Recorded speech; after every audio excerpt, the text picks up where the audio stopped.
welcome, special Shiur. So this Shiur is Lili Nishmas, Yeshaya and Menachem Mendel HaLevi. Usually now we have another Shiur. There's a special in right now.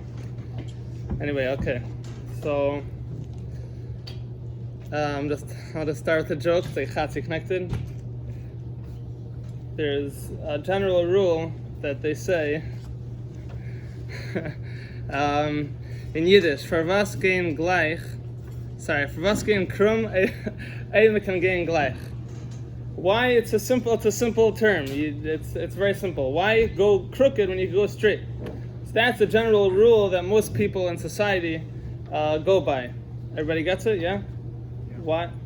For was gehen krum, ein kann gehen gleich.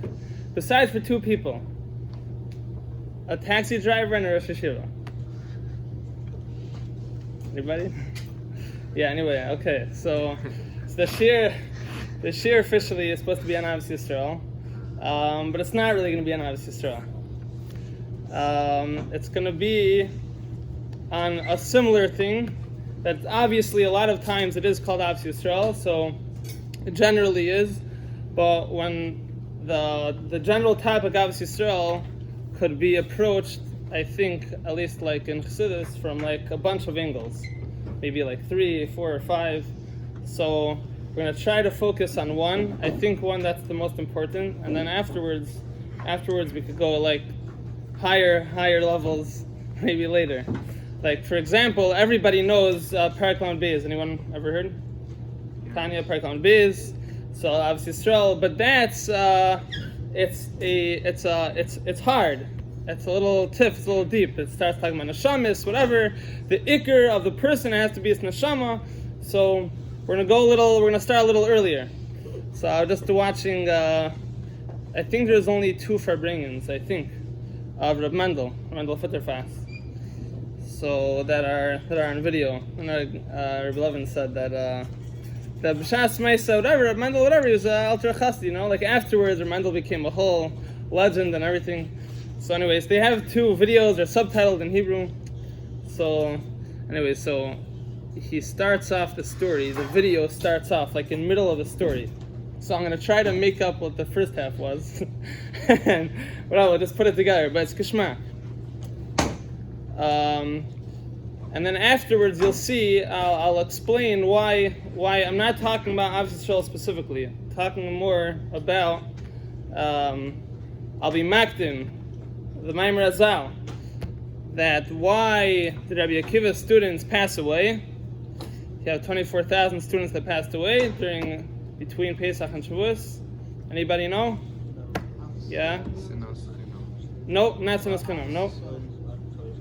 Yeah, so the words are, it says, it's Amri after more Ahavas Yisroel. But what's the Maimer Azal? Why did they pass away? Shalei nagu kavid zelazeh. Didn't honor each other. So what's the famous question that how could it be? Who is the one that said v'ahavta l'reacha kamecha? Rabbi Akiva.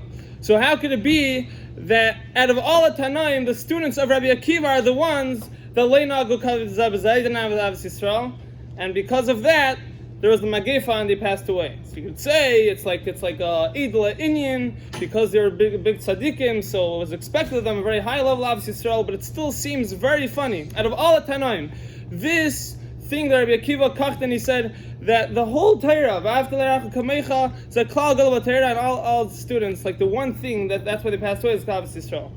So a lot of pshatim, a lot of sichos and everything, but there's a very, very simple pshat.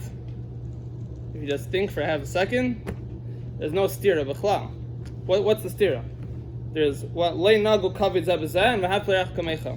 Talking about 2 different things. There's kavid, right, respect, and then there's ava, to love.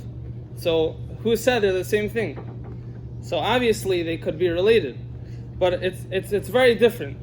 So I think that that's what I'm saying. Before we go to Ahavas Yisroel, so I think just if we start with Nagu Kavid Zabazah, in a way it's more practical, and I think it's also like a much more of a important start before we jump to Ahavas Yisroel. Yeah, you have to love every year, like woo. It's very simple. So Mendel Futterfast, he brings down a story. Again, I said I'm going to have to assume what the first half of the story was, like this. So he says that there was a school that their students were not behaving well, and they were looking for what to do, how to incentivize the kids to start behaving better in general. I don't know if this was a school or a yeshiva. I have no idea. It sounds like it was a kids' school. So what happened was the teacher he went over to all the kids. He says it was 3 kids. It must have been a small school. And he gave each of them a little notebook. And he said to kid A, he told Reuven, you're Chatzkel, he said in the story. So he tells Chatzkel, write down in the notebook, you have 3 classmates. So there must have been 4 kids. So you have 3 classmates, write down the miles of every 3 of your classmates. So, okay, that's your assignment. So the kid writes down whatever. I don't know. This kid always comes on time. This kid, he doesn't fight. He's a nice guy. Whatever. He writes down any basic mile he thinks about 3 kids. Then he goes over to the next kid. He gives him a notebook. Tells him the same thing. Next kid gives him a notebook. Same thing. Right, your 3 classmates. Write a mile about each one. The next kid, same thing. Write a mile about each one. So then the next day he told them to do it again. It has to be a different milah. So every day he told them that you have to write something that you could respect your classmate for. So you respect your classmate because he's a nice guy, he never fights. You respect your classmate because he comes on time. For me, it's hard to come on time. Actually, for me, it's hard to come on time. So you respect this guy. It's very cool. He always comes on time. Every single day, he's there early, he's ready. And so the more you think, the more you could come up with something that you respect the other guy for. So he said after a while, so every kid has pages and pages of things that they respect their friends for. So they knew the next day that they're gonna have to write another thing they respect their friend for. The teacher's gonna look at it. You can't write the same thing again and again. So every day they had to. Before they're thinking, what am I gonna?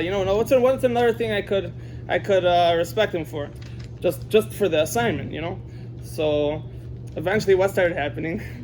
So every kid's looking around, at his other friends, and he's like, well, what's he gonna write about me? So they try, this kid realizes I wrote about my friend that he comes on time, so I should probably start coming on time, and then my friends will write about me that I come on time. They respect me for that. So after a while, the class they became such better kids. They're all acting much better. This guy stops punting his friend in the face and whatever stuff they were doing. So he says, just because the teacher didn't have to give any Musar classes, didn't have to scream at them, didn't have to give them teicha, just because they knew their friends are looking for things to respect in them. So we'll be marchiv in this story later, but for now, we'll continue. For now, we'll learn more things from this story later. But the next story, Mendel says, there was once an event in Kfar Chabad. I don't know, maybe it was the Yitzhak Kislev event. Every year they have a whole event. A guy told me that when he was a bacher in Eretz Yisroel, he's not a Lubavitcher bacher, whatever. So he knew it was a big thing for Chabad Yitzhak Kislev. He says all he remembers is the mashka and tangerines, not much else. But it was a big event. So it could be it was then. It could be it was a different thing. Maybe the bar mitzvah thingy. For the Yisraelim, they make a big event. Anyway, so he said that the Nasi HaMemshala then was, I think his name was Navin. Is there ever such a name? I don't know. I think he said his name was Navin. Anyway, so this Navin guy, he says that he got up and he gave a speech. And Mendel says, even though that he's not Shemer Torah Mitzvahs, but I liked what the guy said. And Kabbalah Samas Mishaimre.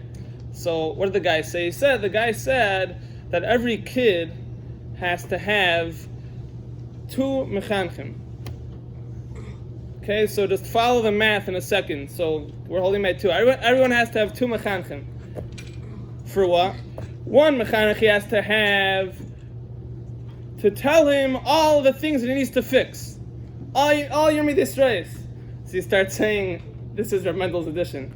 Jeder einer hat in sein Herz azu. And at the lave, you have a lion, you have a tiger, and he starts like listing all his midisrays that like everybody has. I have, you have. So everyone has to have mechanech to tell you your chasrenis, things that you need to fix. And then everyone has to have another mechanech that tells him all the milas that you have. So he elaborates. He says, you have to have, I have to have, we have to have someone that tells us things that they respect us for. A malice that you have already, not in potential. Malice that you have. So this is the story of Mendel said, the second story. So I read a story, I don't know if it's true, in Commenson, I think Mendel Commenson, I don't know what it is. He makes all these like little books with like tidbits and stories and varts from the Rebbe. So one vart he said was that a teacher came to the Rebbe in the early years for Yichidus, and he said that he has a question, a chinuch question. His question was that he was very friendly with his students. I don't know what age the students were, but he was nice with them. And someone told them that, listen, you're not a counselor, you're not this is not a camp. You're here to educate these kids, and you need to be strict. You need to tell them what they need to be what they need to fix. There's a time when you have to use some gvura, some discipline. And it's not the time as a teacher to be friendly with the kids, and even though in the present time looks very nice, but then they grow up without any, they don't have real discipline. You need to use gvura. So this guy came for Yichidus to the Rebbe and asked the Rebbe what he thinks. So the Rebbe told him that nowadays, every one of your students anyway, all kids, they already know their chesrenis, because they're all their best self-critic. You think that they're walking around thinking they're on the top of the world, and you're going to tell them they're all thinking already about themselves. They already know about themselves 10 times more than you how bad they are. That's what they're thinking about the whole day. They need someone to tell them their mileage. They need to walk into a classroom, and the teacher, they know that the teacher respects them. They know that the teacher looks at them as a great guy, big chassid. When you walk into such an atmosphere, so then you actually want to use out the things that you know your teacher respects you for. If you know now what the teacher says, if you know that a teacher looks at you like Chassidisha boys, then you'll act in a Chassidisha way. This is all subconscious. So Rebbe told him, that's your job, is to look out yourself, is to look out for the milas in your kids, to look out for the things that you can respect them for. The chesrenis they already know too well. That's not your job. So if you take this story together with the Mendel story and you put them together, so it comes out that everyone already has a mechanech, a personal self-employed mechanech for the things for the chesrenis that we have. Everybody knows how terrible they are, and it would be a good thing if everyone would have mechanech that would tell us our milas, tell us things that they respect us for. Because then, if we would have that type of mechanech, so then we would be encouraged to use it. If a guy walks into a room and there's 10 people there, and he knows, they don't say anything, but he knows from the body language, whatever it is, that these 10 people look at him as, this guy, he's whatever, he's not a vart, he's not capable, he's not, it's Gemara, he doesn't really know how to learn Gemara well. If that's the atmosphere you come into, and you're sitting down to learn, and you know that everyone in the room, let's say they're all older than you, it's your teacher, whatever, you know that their perspective already is that, like, this guy is whatever, he tries hard, he means well, he doesn't really have you're not going to subconsciously, you're not going to use out your kashreiness. You're going to think you have zero kashreiness. What everyone around the room thinks, that's what the person is going to start thinking about himself. So Mendel was saying, a Yid, in order to, Hashem gave every Yid major capacities in Avodas Hashem. They're different, that everyone is different than each other. But every Yid has enormous capabilities in Avodas Hashem. If he has someone that just brings it out to this person, brings it out in me, so then I'm gonna start using it. There just needs to be someone to highlight it, to show me that it's there. So this is the inyan where sometimes we jump to Ahavas Yisroel too fast before starting the first step. Again, this is La'niyas Daiti. I don't know which step comes before or which step comes after, if they are steps. But this is one inyan that you see by Talmidei Rabbi Akiva. The problem wasn't that they didn't have Ahavas Yisroel. The problem was that, yeah, for sure, I love you unconditionally. You know, I love you, but you're a loser. You're fry, and I'm more chassidus than you, and I have the right opinions. You know what you're talking about, and you have like all the chassidus in the book. Oh, but I love you. So how does that make your friend feel exactly? You know, you go to a guy in Mitzrayim a lot of times. So you say that you love them, but the problem is that before Ahavas Yisroel, there needs to be a very basic thing. The shaila is, do you respect your friend? Is there anything that you respect him for? Or why not? So let's say we just go with Abba. Let's just say Ahavas Yisroel, I love every single Jew, no matter what he does, even though he's a horrible person, I love him unconditionally. So what could a person really be saying? So what a person could really be saying is like this. I once tried to learn how to juggle, so I didn't go very far. But so my father bought me a book. It was like a funny book that shows you how to juggle. So also showed you like what not to do. So I don't have objects with me right now that are of juggling. Anyway, so I remember one of the things was that to learn how to juggle, really, you have to learn how to juggle two balls. Once you know how to juggle two, then you know how to juggle three. You have to have one ball in this hand, one ball in this hand, throw them up into the air basically at the same time. They cross and then catch the other ball in your hands. So you have to practice again and again, just juggling two. You throw them up, and you're comfortable catching both of them at the same time. Usually, if you're not trained, you can only focus on one at the same time. The other one just goes flying. So you have to practice again and again. So what's the basic mistake most people make when they start practicing to juggle two balls? Is, for sure everyone did this before, is that you throw one up in the air, and then you pass the other one to this hand, and then you catch it with the other hand. Anybody know what I'm talking about? Yes. So it's an easy escape, but you're not juggling it. You're not juggling at all. You throw it in the air, and then you're supposed to throw this one up, but then your brain starts panicking. Oh no, I need to catch this one. It's in the air. It's landing in a half a second, and I have a ball in this hand. So you quickly pass to this hand, and you catch it like ta-da! I know how to juggle two balls. So it's like an easy escape.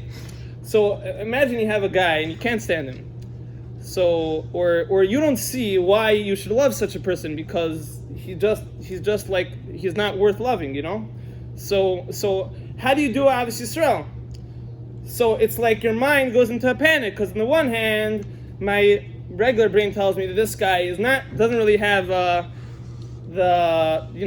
anything to love him for, but then it means I don't have Ahavas Yisroel. If I don't have Ahavas Yisroel, I'm not a chassid, I'm not a good yid. It's a big problem, right? So I have to be a chassid right now. But the problem is that I can't love this guy because I want to love him, but if he's just not loving me because he has like major issues, right? So what we're gonna do? Let's just ignore the guy completely. We won't think about him. We won't recognize him. We'll just imagine that he's like a statue, and we'll love him. if we start thinking about who he is, then it's going to be major bayot, because then we're going to stop loving him. So let's just don't think about the person too much, and just tell yourself that you love him. You come to the guy, I love you unconditionally. I just love you because I have to have Ahavas Yisroel. So what's going on is a major problem, because this is like the fig juggling. What's going on is that we're bichlal. Not only are we not loving the person, you're not having any relationship with him. You're ignoring him completely. And because that's your only method to love him. If you start thinking of him, right, so then you can't stand him. So in order to love him, why do you have to love him? Because you want to be a chassid, which you're missing the point a little bit. Because Ahavas Yisrael is not about you having the maila of Ahavas Yisrael. Ahavas Yisrael is that you should actually love the other person. But you can't. So instead you just ignore him and you say, I unconditionally love you. So what about conditionally? Do I have any conditions that you can love me for? Oh no, you're a horrible person. So Ahavas Yisrael means that you should realize that there's somebody else that exists besides for you. That's A. So Ahavas Yisrael is not about you, it's about him. And B, now how can I love this person? So the basic way to do that, I'm saying, the basic method over here, is before we start talking about love, Ahavas Yisrael, what about kavod? What is something, a maila, that you could respect in this person? And the more you think about it, it's very easy. It's very easy to find something, a quality in a person that you could just respect him for. So, if you have, let's say you have in Perek Lamed Beis. Perek Lamed Beis, the Alter Rebbe says that if a person's main identity is with the neshama, so then he'll see the neshama in the other person, and then he'll know that my neshama, your neshama, they're one, and you love him like your brother. So, Perek Lamed Beis is a little bit hard. Why? Because I don't know if we, begali, bepnimis, we identify with our neshama. The story of Reb Zusha Volmovsky, that he one time, after the Rebbe Farbring, he was all excited, and they say we have to make a huge Farbring. He made a Farbring in the upstairs zal. Why are you so excited? Is it your birthday? So he said, I just found out that I'm actually Jewish. So he's majorly excited. So they asked him, like, what's going on? What happened? So he said he was by the Farbringen. Now, B'chlal in Chassidus, so we learn about the neshama, and the neshama has avativis, has a natural yira, never wants to rebel against Hashem. The neshama has emunah. So he said that, like, I'm learning Chassidus about the neshama. Like, I don't know about you guys, but like, I started like doubting. I don't know. So maybe I'm not Jewish. Like, I don't know. Where's my ava? Where's my yira? Where's my emunah? So I was like never 100% sure. So I was standing by the Farbringen, and the Rebbe started talking about me. The Rebbe says, "Is the Yid from Eretz Yisrael?" So there, because he was very involved in the Reshet, in the schools, Yosef Yitzchak. So the Rebbe spoke about him by the Sikha. So he said, the Rebbe said, "Is the Yid from Eretz Yisrael?" So I know now I'm for sure Jewish. So he made a Farbringen. So whatever, it's cute vart. The point is that it's hard for Anashim Karkenu to jump straight to Perek Lamed Beis, because right now it could be our neshama is not the ikr. So, but in Perek Lamed, the Alter Rebbe doesn't talk about Ahavas Yisrael. He says, he quotes a Mishnah from Pirkei Avos. What's the Mishnah? Beginning, how's it go? Heavy shvar ruach b'fnei kol ha'adam. What's the girsa in Tanya is b'fnei kol ha'adam. In Pirkei Avos, the girsa is b'fnei kol ha'adam. But anyway, that you should be low in front of every person, which means we're not talking about Av over here. We're saying that you should respect every single other person. A Yid, a guy, every single other person you should respect more than yourself. And therefore, you'll be a shval ruach. You'll feel low. You'll feel lower than them. Not that you love them. That's not what we're saying. We're saying that you should respect them for something that you don't have. Parak Lamed. What does the Alter Rebbe explain? The Alter Rebbe explains very simple. You might be a big tzaddik, you might be a big chassid, but guess what? It's easy. It's easy for you. The other guy could be a kasha b'kalim. It could be that he's holding way lower than you, makes much worse choices than you. But everybody knows what the Chum say, that don't judge a person until not you're in his shoes, until you're in his place. So what's his place? Either a physical place. It could be you're in yeshiva, you don't have a phone, whatever. You everything's very set up very easily for you. Of course, there's no taivas in front of your eyes. But a guy that works in Manhattan, he's in the middle of Elam Hazeh. So the Alter Rebbe says someone that's Yeshvi Kranis, he sees Elam Hazeh in front of his eyes, doesn't see Chassidim, doesn't see Sfarim, doesn't see Ahavas Hashem in front of his eyes. So it's his physical place makes it much harder for him to be aware of what a Yid is supposed to be aware of and to make the right choices to serve Hashem properly. And then the Alter Rebbe says, even if you're in the same place, even if it's Chavrusa sitting across from you, even if it's your roommate, but Mekoimai, not Mekoimai Agashmi, but your place, like where you're holding. A person could have, it could be comes from a different background. It could be that has different circumstances.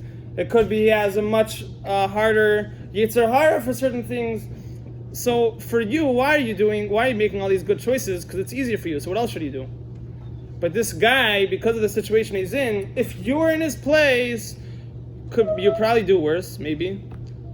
And this is a very logical thing to think about. We're not talking about being Megala or Neshama. This is very, very simple. Basics. Anytime a person has a chisaron in you, so what if you were in his place? Maybe you would handle the situation worse. Very likely. And the Alter Rebbe starts going on the whole thing. And what about you? What about a person, first of all, in Asi Teiv? It's very easy for you to do all the basic things. So what about Pirish Milis by benching? It's midiraisa to have Pirish Milis and benching. So when was the last time? So that's a major issue. If the guy is walking around like he's very frum. But this is a basic Shulchan Aruch. If a person benches Berchas Hamazon without Pirish Milis, the shaila if he was mevatel and aseh, because you have to bench Hashem, you have to have kavanah.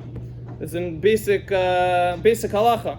There, and the Alter Rebbe says a bunch of other things. To daven, put a little energy into it. Any energy output could be that this guy, he's struggling, he's putting in energy to struggle, to do what Hashem wants. You're putting energy to struggle, do what Hashem wants, and he's putting in more energy. But it looks on the outside worse because on Bechitzenius, on outside looks worse, but he is putting in more effort than you. So all of a sudden you realize that, it becomes extremely easy to respect him. So that's a much more a basic thing before Parak Lamed B is Parak Lamed. So Mendel is saying that every Yid has to see the malice in another person. So just want to say this is not in Tanya or in a mimer that I saw, but I think that if a person takes a minute to also write in his notebook, if a person starts to look at things, what are things that he could respect in himself? Instead of walking around the whole day, the Rebbe said that now people are their best self-critics. Instead of a person walking around all day, what are things that what are the chesronos that he has, because we do that anyway, what are things that he could respect in himself?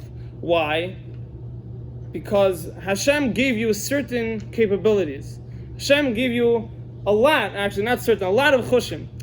If someone doesn't have them, if someone is not aware that he has them, he's not going to use them. So what's happening? Hashem gave him A, B, and C to use, and he's not using them. So a person has to know, Hashem gave me these things. You have to be aware of them so that you could use them. If a Yid walks around the whole day, only aware of what Hashem didn't give them, or the bad choice that they made, whatever it is, it could be chesronos that they have, they're not the right things they're not doing. So it's very true. But then you will not be able at the same time to be aware of your malice. You'll be very discouraged. You'll be very disempowered. So what happens? All these things that Hashem did give you, Hashem wants you to use them because that's why I gave them to you. They're just they're laying on the bottom of the warehouse. They're not being touched because you're not aware of them. B'chlal. You're so busy thinking of the chesrenis. So when a person walks around like that, so naturally they'll see the chesrenis in other people. If we want to start finding the malice in other people, so it could go both ways. But a person has to know that people walking around, and ourselves included, we're not here to find chesrenis. It's not our job. Our job here is to find the malice and to use them. So if I see the malice in myself, if I can look for a minute a day, I could try to find things that Hashem gave me that are awesome, that I'm able to use if I'm just aware of them, and I start using them, then naturally we're going to start seeing the malice in other people also. We're going to start seeing things that we can respect in the other person. So if a person has things he can respect in another Yid, then obviously Yisroel will become a very, very, much easier thing. And it also adds a Maila in obviously Yisroel itself. So just now how much more time we have, but there's different ways Achsidus describes obviously Yisroel. One way in Parak Mamal, if we say Parak Mamal, the explains the Shem Yichud that we say every day before Baruch Shamar, right? A lot of Chassidim say it a lot more often, but we say it once in the beginning of davening, and that's supposed to go on the rest of the day. So we say Liachda Kutcha Brichu Shchinte. So the Alter Rebbe says that Liachda Kutcha Brichu Shchinte, that a Yid has to have a kavanah, and the Alter Rebbe actually says over there. It's interesting. A few times Barak Malach, the Alter Rebbe says that even if you don't mean it literally, but because your neshama means it, so you mean it, because it's a high thing. But Knesset Yisrael, the source of every neshama is Shchinte, is Malchus Ta'atzilos. That's the source of every single neshama. So a Yid, before he davens, has to have in mind Liyach the Kodesh Baruch Hu Shchinte. There needs to be an achdus. Part of that achdus is that a Yid has to have in mind that his neshama is be'achdus with all other neshamas. So so this is one inyan in Ahavas Yisroel. An inyan in Ahavas Yisroel is that all the neshamas Yisroel, all neshamas have to be ba'achdus. So how can a person use Ahavas Yisroel in a way that it brings all neshamas Yisroel ba'achdus? So what's the mashal in neshama that Achsidus gives a lot of times? Like a tzir kaima, a person, a human body. The human body is made up of very different limbs, and they all are mashlim each other. So on the first hand, your first take will be that the head is the most important part of the body, and your toes are like, they're not so important. But really, every single part of the body is mashlim the other part. So for example, if the head doesn't have toes, Rephun, he won't be able to run.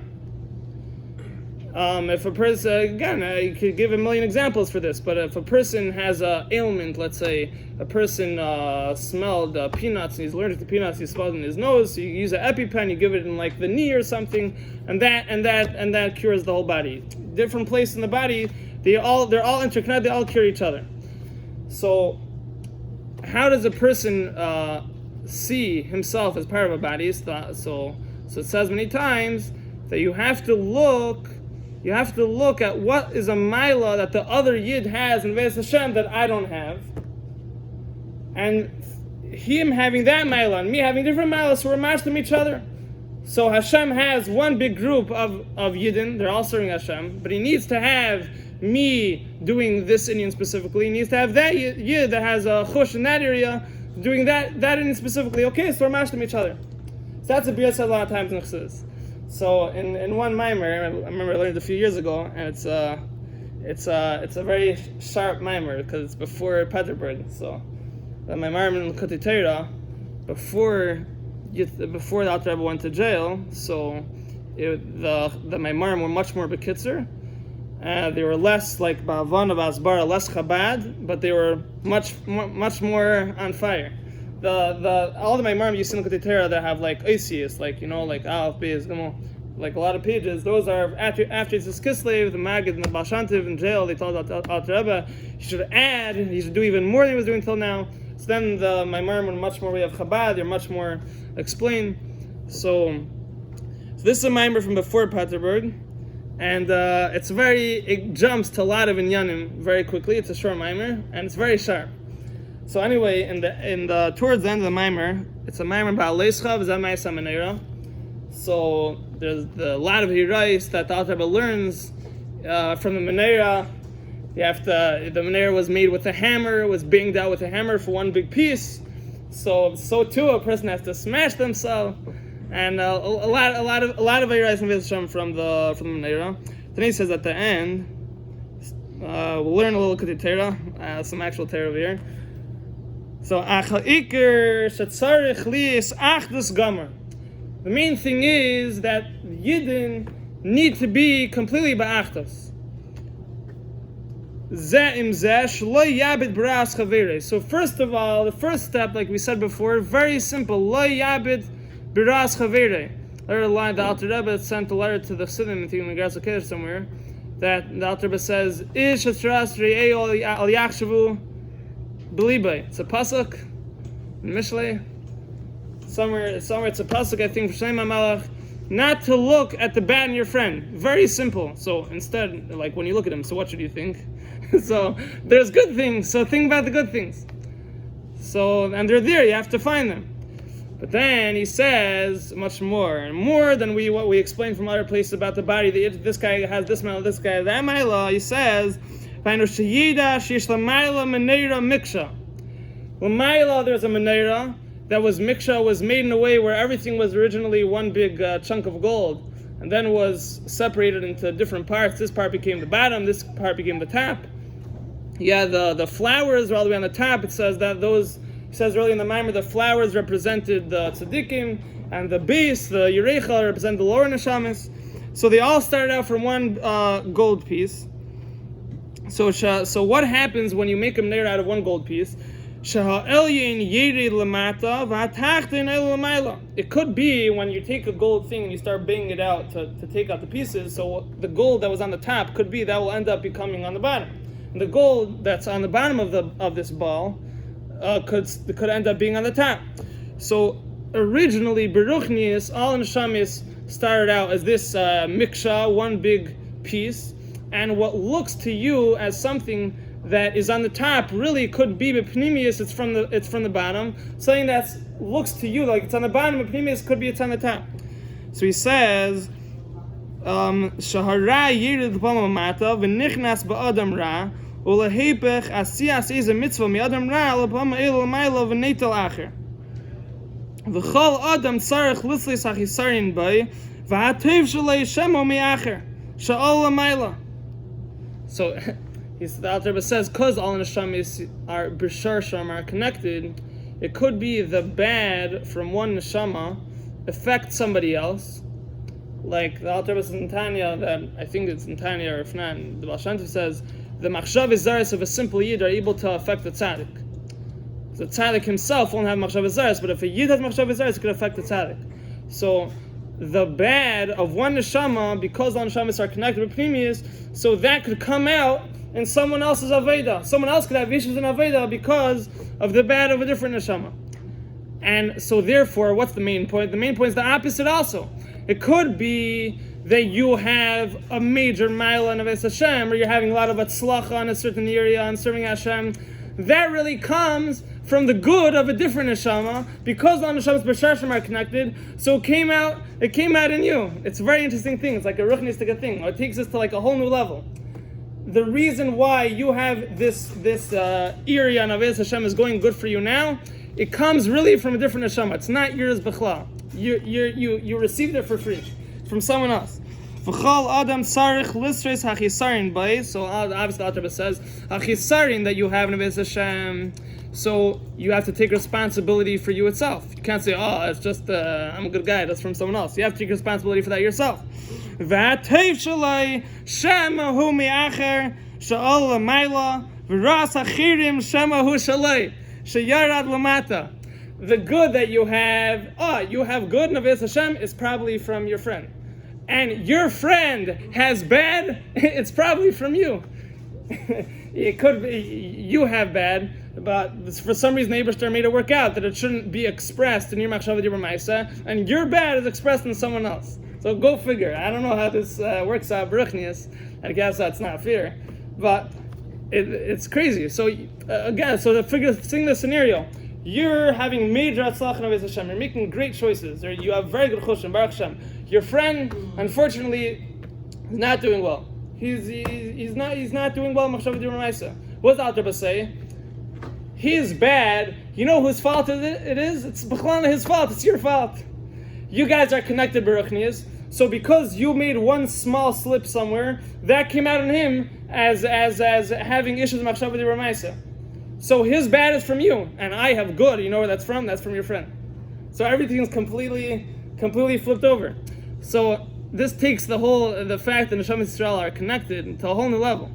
So again, this is a ruchnistic thing. It's hard to think about in day-to-day life. It's hard to look at things this way. But at least the first thing, you should actually see there are many good things that Hitaka has. So this is Loi Nagu Kavid Zebezeh before Ahavas Yisroel, just Ahavas Yisroel. A very easy method, I think, is this inning, to see the Maila that another Yid has, and we should also see the Mailas that we have, because they're there, and they're very real, they're very practical, and if it's not something that you could see physically, but you could think about how much effort does he have to put in. Maybe he has to struggle more. Maybe he's putting in, kamas-wise, maybe quantity-wise, it looks like I have more, but quality-wise, it could be his quality, it could be I'm much more firm, it could be his Yiras Shamayim is much more serious, and like that could go to anything. So this is, so again, it's much more in Yanim, in Ahavas Yisroel. Look and Sefer Archim, there's probably like hundreds of pages in Ahavas Yisroel. But so we have a lot to work on. So the Hashem should help that b'schus just talking about Ahavas Yisroel should already bring Mashiach, and L'chaim l'rach.